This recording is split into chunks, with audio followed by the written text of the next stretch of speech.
So in these 10 minutes, more or less, I will try to make three main theses.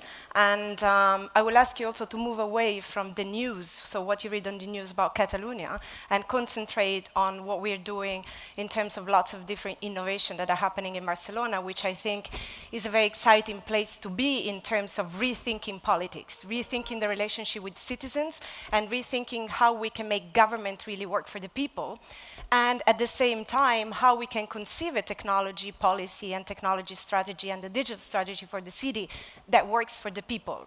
So my first thesis is going to be that there is no digital revolution without democratic revolution, and I really mean it.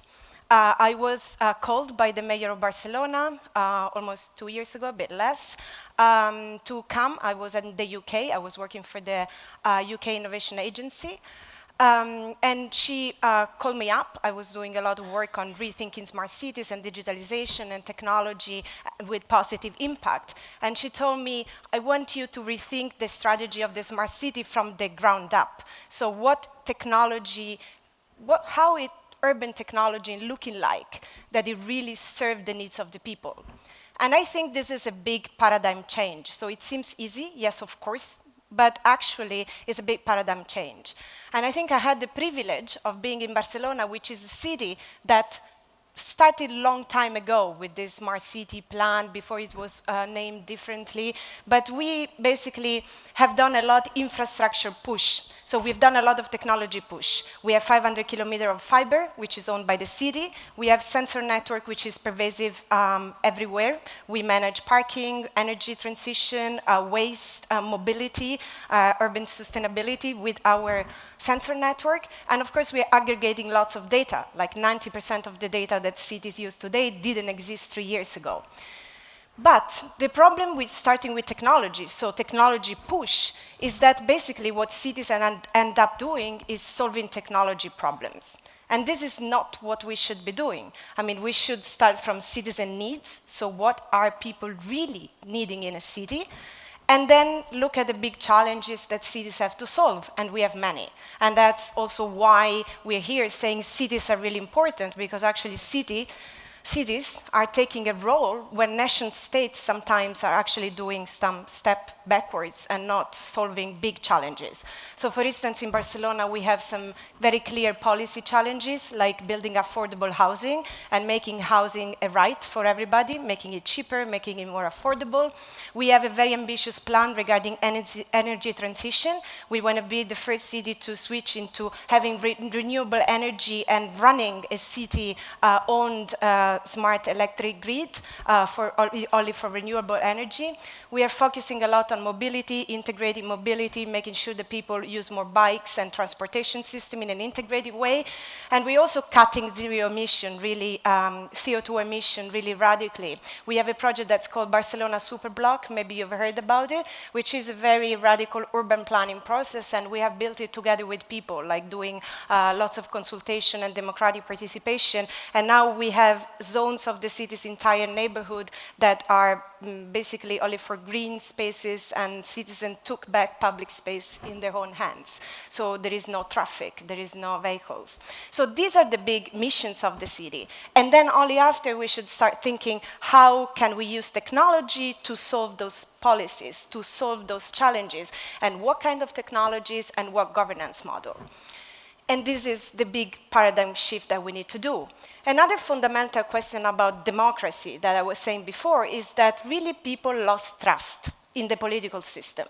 They lost trust in our institutions, they lost trust in the financial system. We do have a crisis of legitimacy of the political institutions, and also a crisis of democracy. And so basically, this gives rise to right-wing populism and all kinds of populisms, because people are disenfranchised and they're just running away from politics, in particular young people that are the core of our society. So we're choosing a radically different approach. I mean, for us, the only antidote to this kind of lack of trust and crisis of democracy is more democracy. So making a genuinely participatory democracy real. And this is, so we're using digital technologies to get here. So for instance, the city of Barcelona has a plan where we created a department which is a department on citizens' participation and democracy. And we are integrating offline participation of citizens with online participation. We have a platform, it's called Decidim Barcelona, and we have written the government plan, which is usually very boring, non-sexy exercise written by bureaucrats, where citizens are not aware of what kind of decisions are taking, how we are allocating public budget, for what, and explain to citizens that this is changing their life, and they can see how we're spending the budget, they can make decisions about these kind of things, which are the basic, the core of why we are in government. We are in government to spend well citizen money in a transparent way, of course getting rid of corruption, and to involve citizens into the policy-making process. And we're doing that through digital technologies. 40,000 citizens, which sounds like a small number, but actually for the government agenda is a very big number, have written the government policy of Barcelona, have written also the digital plan. 70% of their proposals are integrated into the government agenda that we run every day. And we are running 11 participatory processes in parallel about tourism, about culture, about urban planning, about mobility, and we are basically building the future of the city together with citizens. So I think in this respect that cities are really important part because they can connect the top-down with the bottom-up. And before we were talking about centralization and decentralization, and I think the key is do them together. There is not either very centralized or decentralized. We should be able to have the trade-off and bring those things together. My second thesis is that we need rules of the game. How do we do open digitalization today?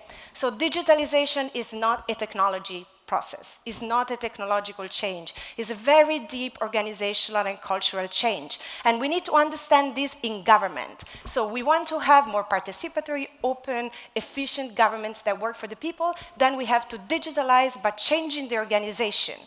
And in Barcelona, we have a digital plan. Actually, you can see it. We are publishing all the documentation online. We are following a bit some processes that have been done in the past by central governments, like GDS, Digital Government Service in the UK, but we're doing it at city level. And basically, we are publishing our data strategy. So we have an ethical data strategy. We mandate data sovereignty for all the city services, which means that we're putting new rules into procurement process, not only to make procurement more environmentally sustainable, to have labor standards, but also these new technological standards that are about owning data and information, because we know that data and information is the new infrastructure of government. These are the new skills that we need to have in government, and this is the know-how that we can use then to build better services. So we are putting transparent and ethical clauses regarding the use and ownership of data into contracts. We are migrating to open standards and open source software, open interfaces, interoperability for the city architecture as much as possible. And we are doing, a reorganizational restructuring. We are also nominating a chief data officer. So basically, it's a big pack of reforms that have to go together with open digitalization. My final point, my third thesis, is that we need a new deal on data. And this is going to be the most provocative, I think, statement, in a sense that we cannot define the direction of this technological revolution if we are not setting the right framework and we don't take back ownership of data. And I'm a believer in digital sovereignty of Europe, and I think that cities are the new custodians of new digital rights, which mediate this relationship about what happens with data. And in my view, and also because I was saying before, 90% of the data that cities use to make cities better today didn't exist before. We are not only using open public data and private data, but also personal data. And we have to recognize that this data belong to the citizens. They are the ones that have to decide how they want to share this data. We have to gain trust with the citizens that they want to share data with the public and with the ecosystem of the city, and decide on what basis, with what license, with whom I want to share this data, and what happens with my data. So this is a new agreement, a new really social pact, because we have to make sure that we are not going to have a predatory platform economy with a few oligopoly running the digital economy, but we can have a better economy where it's more fair, more equal, and more democratic. So we need a new deal on data to do that. I think my time is off, so I leave it here for the questions.